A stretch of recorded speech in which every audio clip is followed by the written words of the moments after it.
My wife and Diana, we're both wild horse advocates because we have a lot of wild horses in stagecoach that just roam.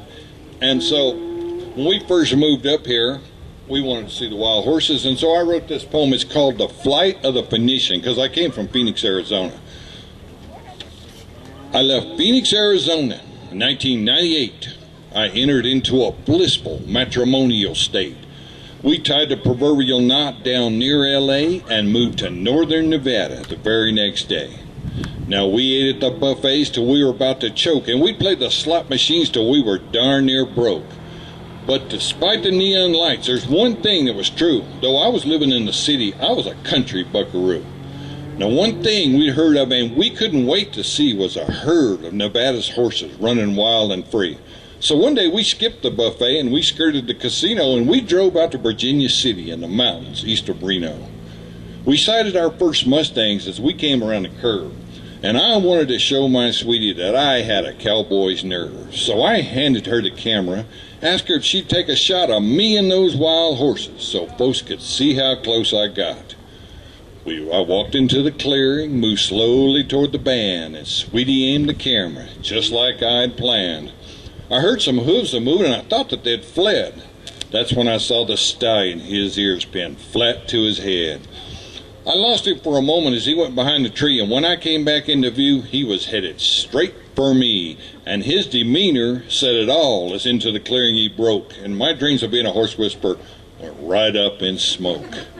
He closed the gap between us, and he was big and stocky, and suddenly I felt pretty small, and that's a doggone cocky.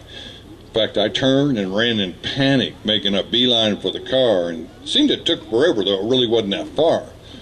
It was the most embarrassing moment of my married life, and I can still remember the words of my new wife. She said, "Honey, slow down. Don't be in such a hurry, or else all these great pictures are going to come out much too blurry."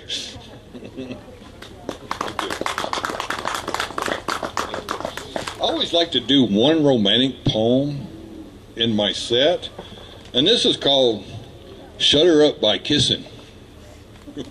A lot of romances end up going south because cowboys don't make proper use of their mouth. You get more flies with honey than vinegar, it's said, so men, smarten up, learn how to use your head. You see, a woman wants things orderly and neat. She wants her man to be charming and sweet. There's a smart way to counter all this. Just be a Romeo and give her a kiss. It heads her off at the pass, if the truth be told, because it's hard for a woman to be loving and scold. So to keep that relationship from going amiss, just tell her she's pretty and give her a kiss. Now this surely works because I tried it with my wife. She wouldn't shut up to save my life.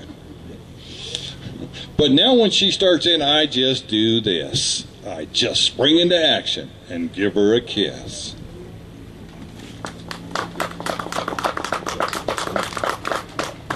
Okay, I think I only got one more, you guys, and it's a tribute to the old West Westerns. It's called Gunsmoke Blues. The other morning when I awoke, the TV was playing the Western Gunsmoke. Now, I had things to do and places to go, but I'd always loved that cowboy show. So I sit and watch the fictional story set in Old Dodge City, Kansas territory. Big Marshal Dillon was just about to kill two outlaws and send them on to Boot Hill. Festus Hagen and Doc Adams were on their way to back up the brave Marshal's play, and Miss Kitty, she stood watching with bated breath as her lawman stared into the face of death. The mood was somber as the varmints frowned at the giant Marshal that was standing his ground. Then they jerked their guns. There was a resounding boom as smoke and powder filled the room. But everything turned out all right. Marshal Dillon won the deadly gunfight, and there was relief on everybody's face as they all met down at the Long Branch, Miss Kitty's place. Now, I must have slipped into a Western mode, influenced by this gripping episode, because I took on the big Marshal's walk and began to imitate his easy talk. Yes, this nostalgic show sure left an impression, but it also taught me a real hard lesson. I'm now in a doghouse, and it's a pity, but last night in my sleep, I called my wife Miss Kitty. Thank you. Thank you very much.